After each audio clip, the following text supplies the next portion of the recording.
Dans les barrages comme dans les cortèges, les agriculteurs en colère sont de plus en plus nombreux à porter un bonnet ou une casquette de couleur jaune.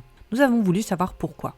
Si l'on s'approche, on remarque que ces bonnets sont tous frappés de 2 lettres, C et R, les initiales de la Coordination Rurale, un syndicat agricole historiquement très présent dans le Lot-et-Garonne et le Gers, 2 départements qui connaissent une forte mobilisation des agriculteurs en ce début d'année. Pour la Coordination Rurale, ces bonnets sont un moyen de visibiliser son action.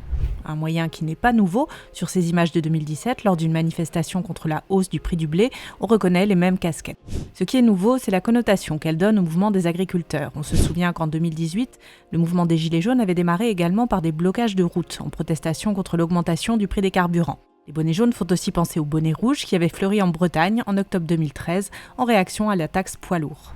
Pour la coordination rurale, l'enjeu du mouvement est plus global. C'est un signe de révolte et on encourage tous les agriculteurs à nous rejoindre sur ces points de blocage.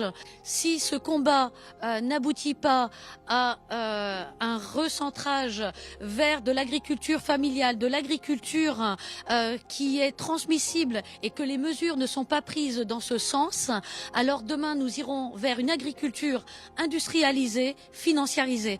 Et ce n'est pas le combat de la coordination rurale.